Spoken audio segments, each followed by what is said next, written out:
we have Julia Thompson. She's an outstanding representative of what a workforce development program can bring. She's a student currently at Stanford University studying aeronautics and astronautics.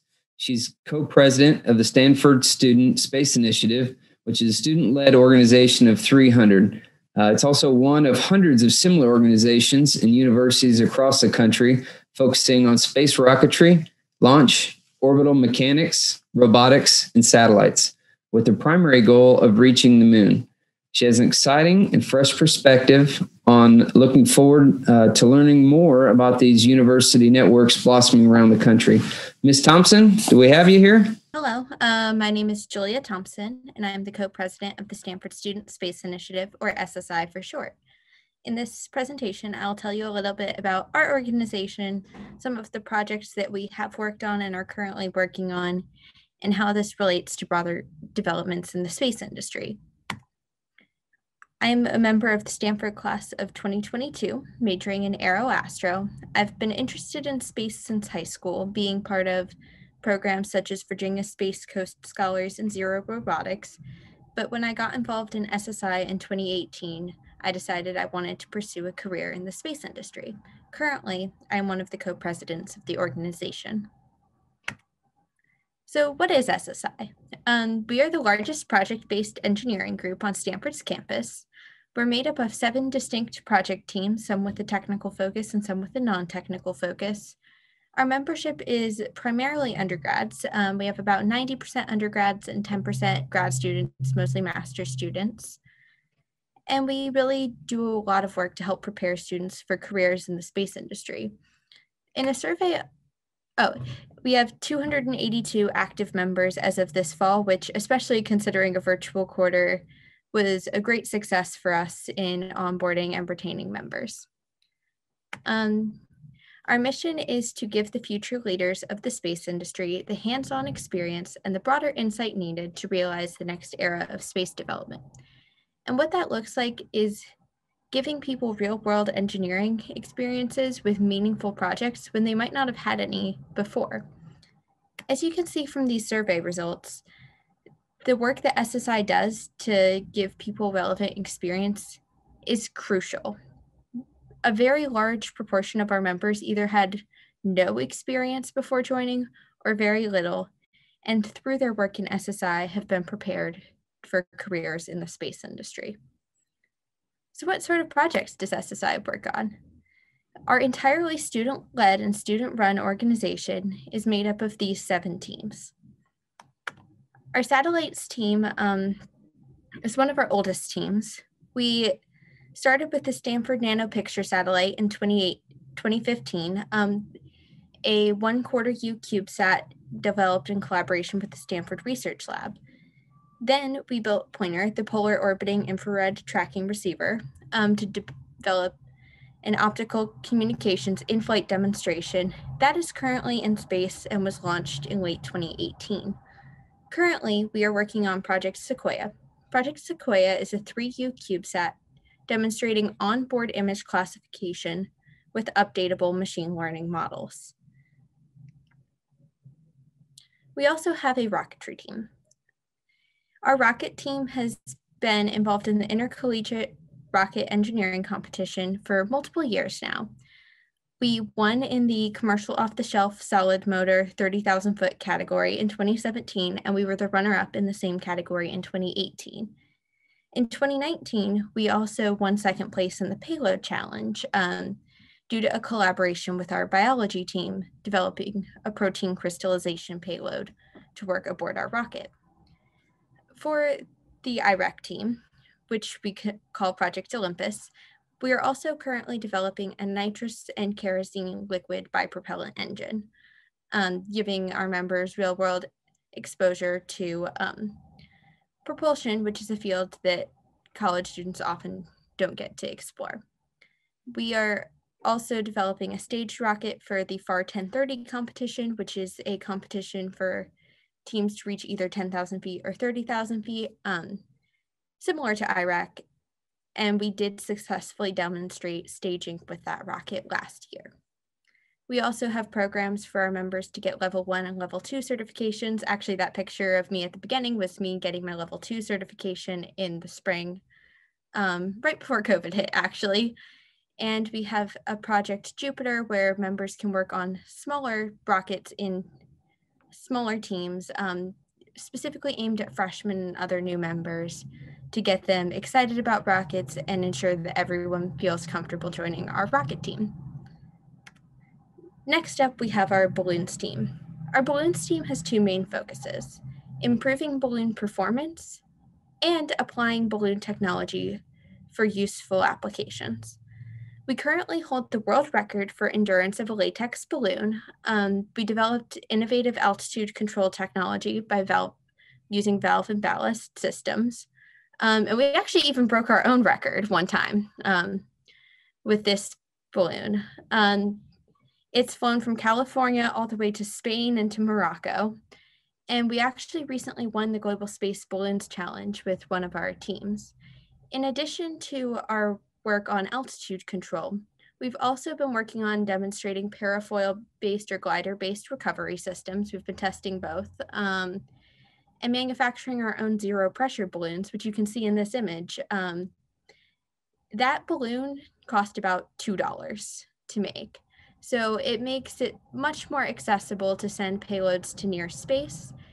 And these payloads are very exciting for applications on Earth.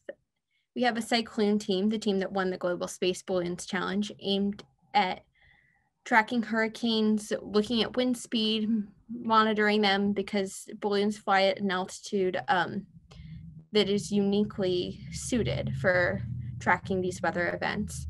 And we also have a mosquito loon team that tracks mosquito physiology, because mosquitoes actually float at that altitude and can travel hundreds of miles to spread malaria. So understanding how they do that in a sort of hibernation mode is very important, and high altitude balloons can help with that as well.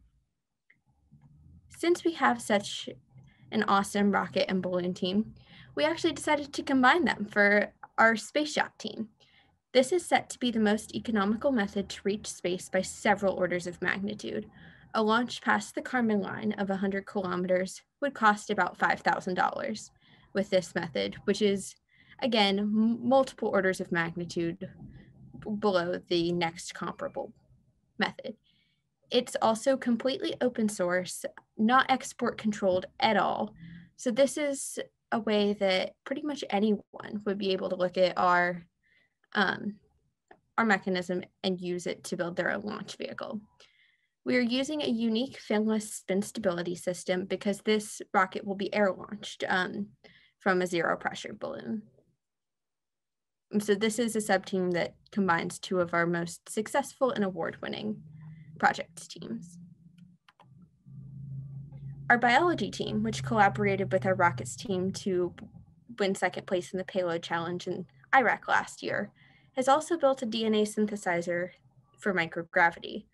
This DNA synthesizer will also have multiple applications on Earth, because traditional DNA synthesis methods produce some toxic chemicals and also require a lot of infrastructure to fully implement. Since that infrastructure is not present in space and storing toxic chemicals poses a hazard, we invented a new method.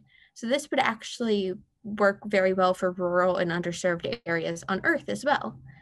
We've presented this idea at a NASA ISS Research and Development Conference in 2018, and we are currently preparing to publish some of our work. We also have a Mars development team that has been focused on research on the ISS and the moon as well, to prove some of our concepts and prove what we are working on. We recently submitted an ISS research proposal to NASA with nanoracks, and we were selected as a finalist and will be presenting to NASA this week. The title of our program was Biopolymer Research for In Situ Capabilities. As you can see in this picture, we're all holding small bricks, and we're designing a machine to convert Martian regolith to bricks using biopolymer. We're also building a rover to interface with this machine, and this rover will have machine learning capabilities and be able to transport regolith to the machine and build structures with the completed bricks. And this team, while it's called the Mars Development Team, actually translates very well to the moon. And we've been working with various NASA challenges to be able to test some of our systems on the moon. We also have a couple non-technical teams, policy and operations, because we believe it's very important for our members to get a view of the space industry as a whole and the broader insight into international space law, into current developments in the industry, diversity and inclusion, outreach, all sorts of things like that. And so our policy team has actually presented to the United Nations Committee on the Peaceful Uses of Outer Space. We presented a paper on preserving human heritage on the moon in the spring of 2019, and we were planning to return in the spring of 2020 to talk about sustainable development in space. Unfortunately, that trip was canceled, but we still have the paper written and are prepared to present when conditions allow. We also release a weekly podcast, which has an international audience, and we engage other members of the Stanford community through articles in our newspaper, the Stanford Daily. Our operations team has multiple focuses, keeping the organization running and also conducting outreach, building relationships with people in the space industry, and really building on what SSI is capable of doing. We do strongly focus on diversity and inclusion, and we track our efforts towards that with a yearly census because we believe everyone should have the chance to succeed in space.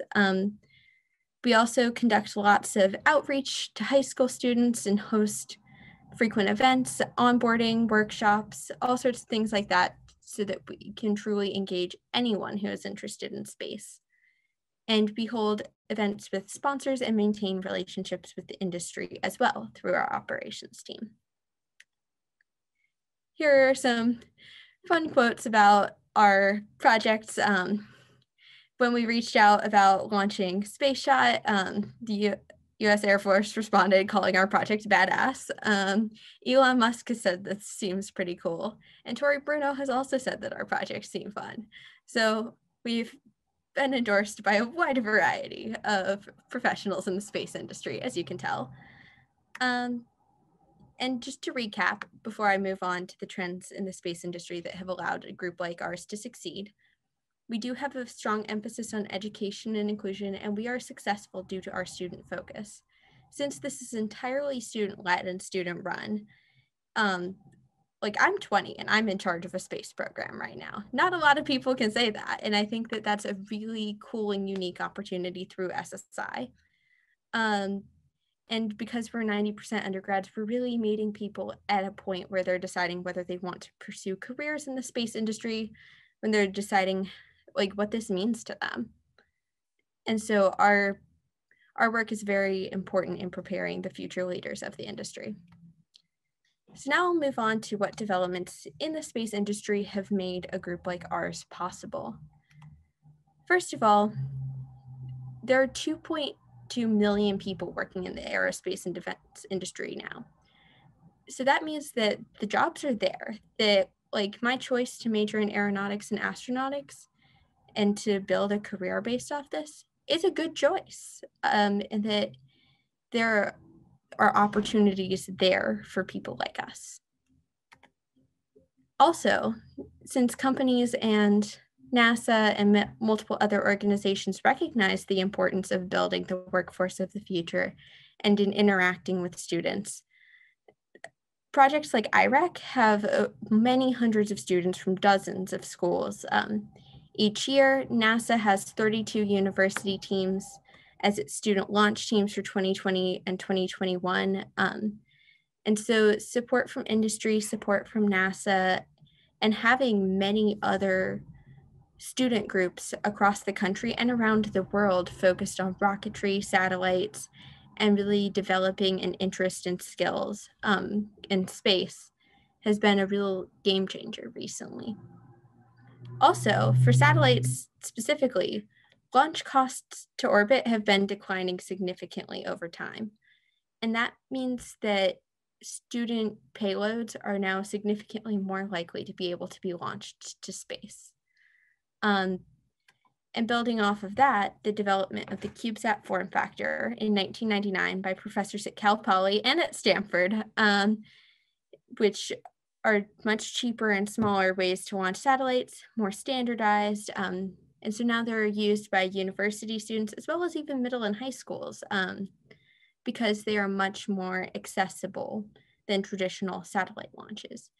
And with these smaller form factors and the fact that this is more standardized, there are a lot of either open source or cheap or multi-purpose components that we can use on our satellites. For instance, our 2 flight computers for Project Sequoia are a Pi cubed, which is open source and fairly inexpensive and allows multiple payload boards and was specifically designed for CubeSats, and a Raspberry Pi, which is also fairly inexpensive, can be used for a variety of purposes. There's a community and documentation surrounding it.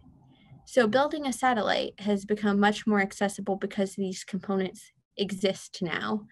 And the CubeSat form factor allows us to communicate with other schools, really look at what components other people are using, and be able to launch it far less expensively than was true in the past. So I hope that this overview gave you a great idea of some of the projects that we've been working on and what makes this possible. And I'm happy to answer any questions about our program. Let's go to space. Thank you.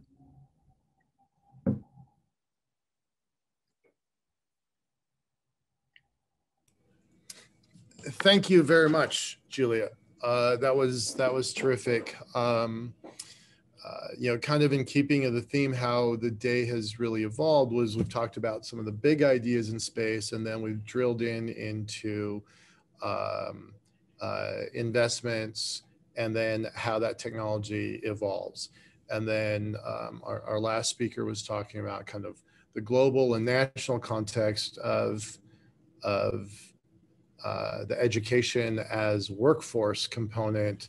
And then you're on with us as a really, as an example of, what does that mean? What does that workforce look like? So one of the things I wanted you to talk about and kind of expand upon, please, is the depth and width of the community of students, right? There's one of your slides said, I think, 600 students across 32 university programs. What does it feel like to be in that kind of environment? What is it like? I'm a stereotypical, gray-haired white guy. So what is different now than, take a guess about what it was like 20 years ago? What does that community look like? The aspirations, the goals, and y'all are all graduating at 2022, 2025. What do you think that future looks like? So tell me about the environment and tell me about the near future. Sure. So just to reiterate some of those numbers, there are 282 current active members in SSI across all these teams. So there are hundreds of students at Stanford alone working on all sorts of different projects. With collegiate rocketry, specifically, there are 600 students from 50 schools participating in IREC, and then 32 school teams that NASA has selected as student launch teams. And I think that the landscape looks very different because there is such a diversity of projects and people.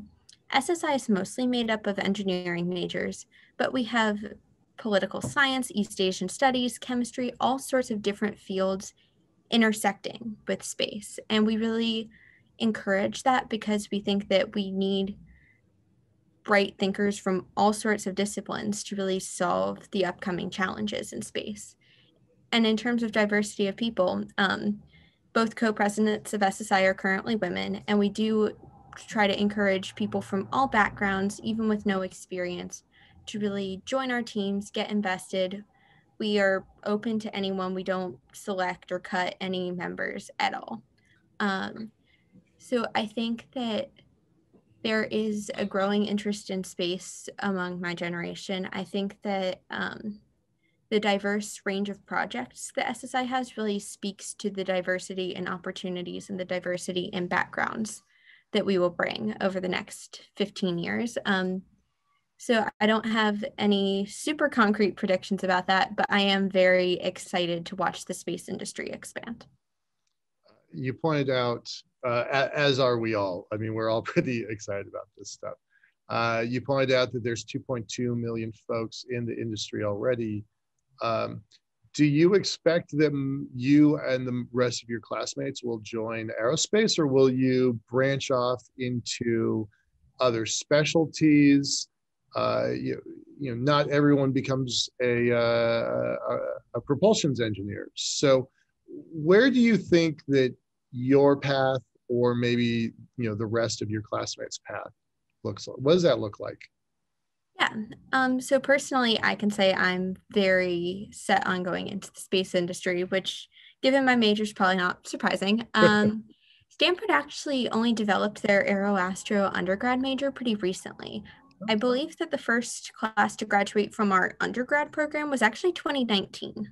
Wow. So it's very new. And given that SSI started in 2013, I believe our group was pivotal in building that interest among undergrads and in helping more students to see aerospace as a viable career option.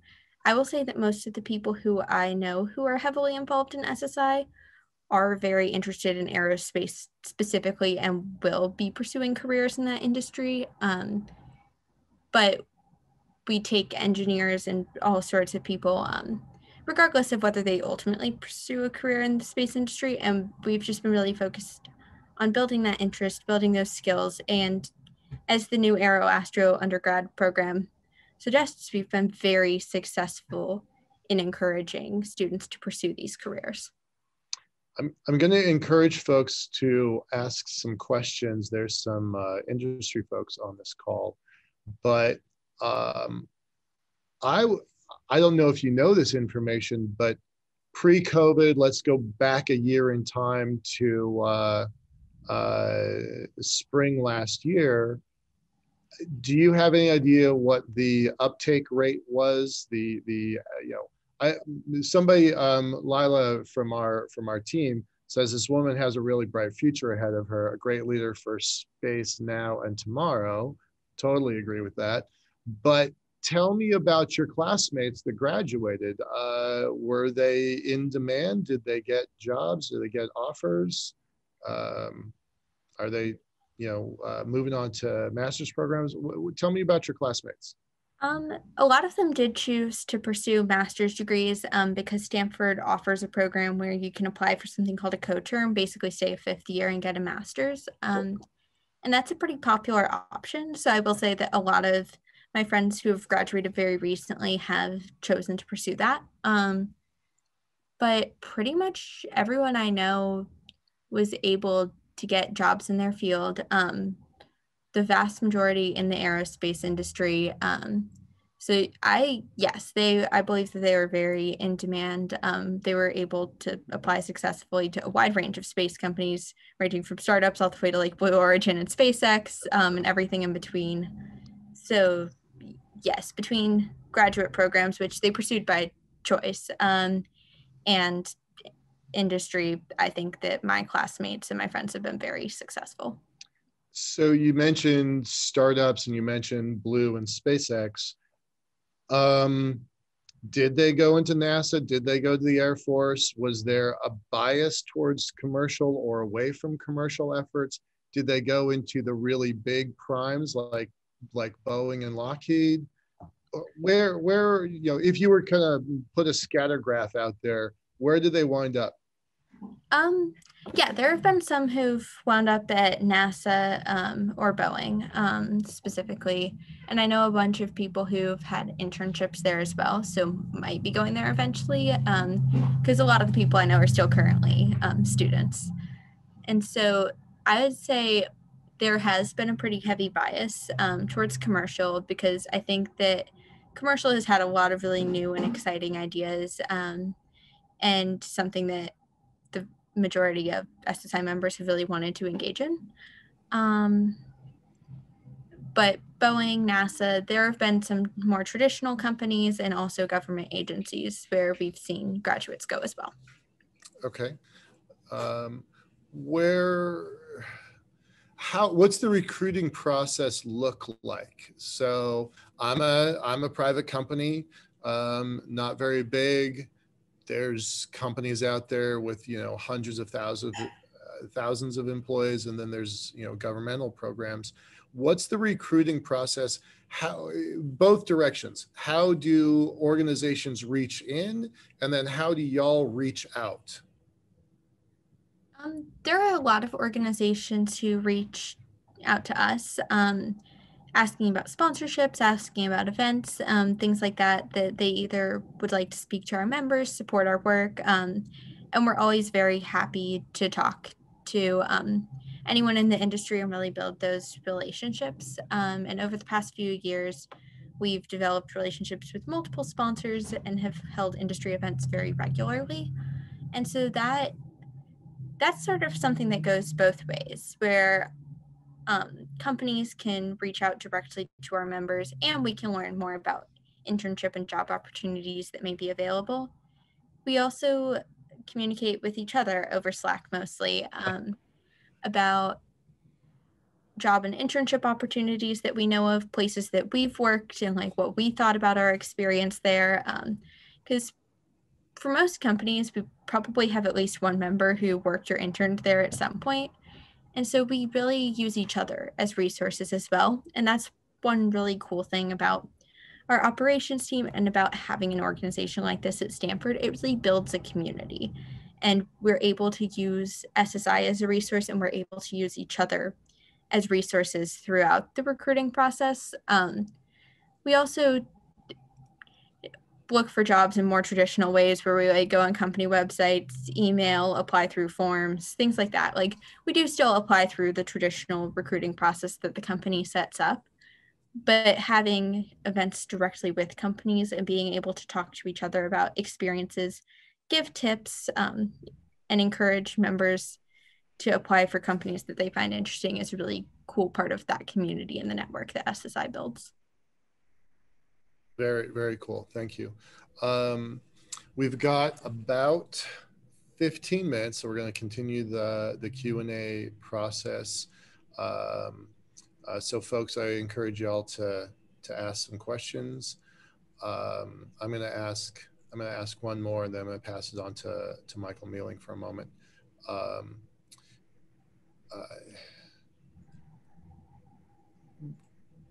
We've talked about how in 2 to 5 years, there's pretty large industry.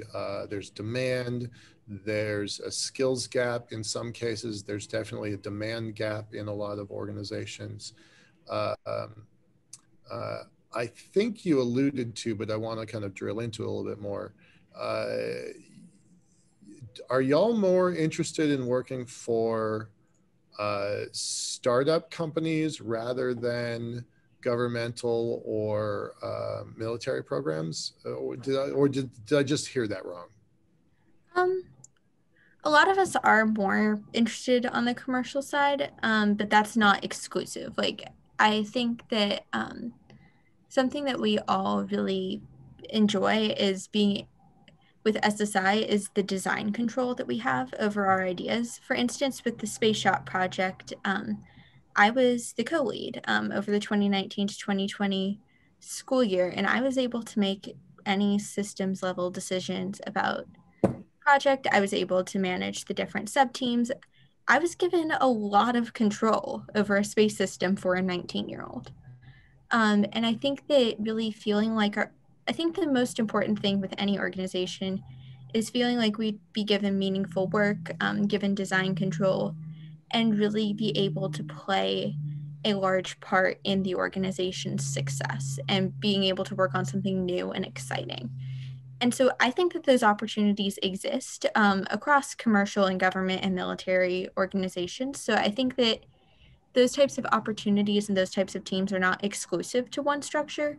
I know a lot of my friends personally have gone on to work in commercial space, but I think the more important thing is feeling like our work is valued and and feeling like we're able to really learn something from whatever opportunity we end up pursuing. Terrific, terrific. Michael, would you like to kind of expand on the question we were talking about? Sure.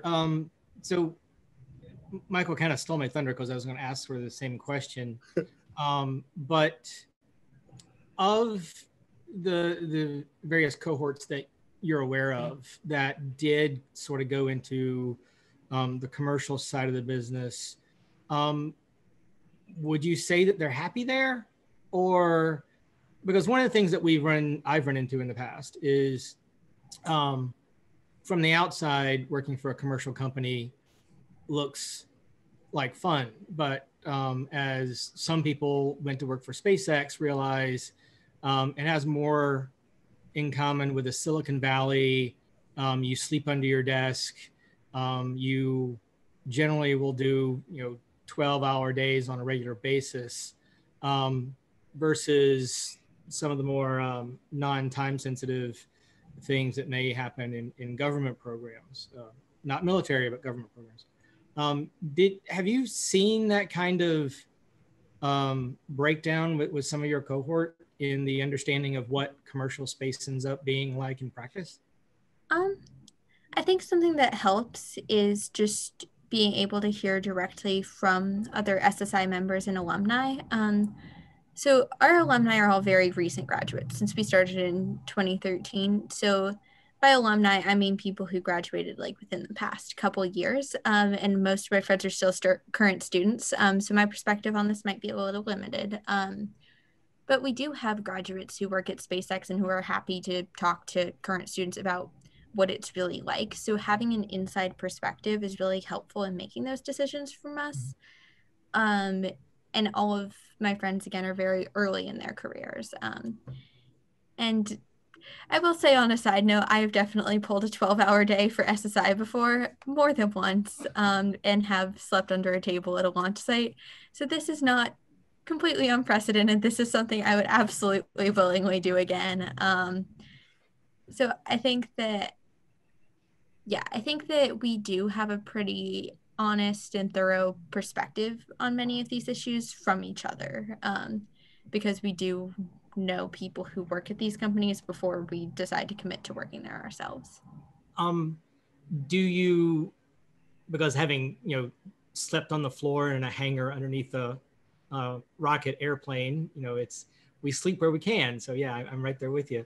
Do you think that is a side effect of the mission of SSI itself, selecting a particular type of graduate? I guess what I'm getting at is there are other students in various academic and even applied engineering backgrounds that would not have joined SSI. Are we as an industry not reaching those other graduates and letting them know, or are we unconsciously limiting our, creating a selection bias for a certain type of student, which may be intentional in some cases? So I think that Stanford as a whole also does a pretty good job with career outreach, whether it's a School of Engineering career fair, whether it's more general career fairs. So I think that companies do try a variety of avenues to reach students. SSI just tends to be a good way to reach students who do have an interest in the space industry specifically.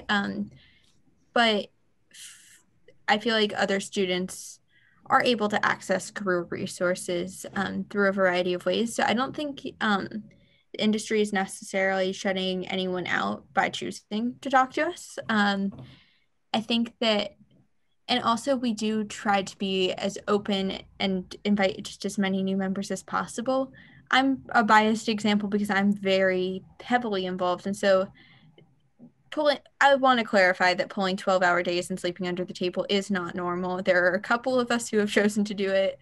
That is not the standard. Like, if you want to commit half an hour or an hour to week because you think that one sub team on one project is really cool, then you can do that. And like, we're not going to be mad or anything. Like, we definitely have like hundreds of people who do show up for an hour or half an hour a week, and we appreciate them just as much as the people who would like to do SSI all day, every day. There's a full spectrum.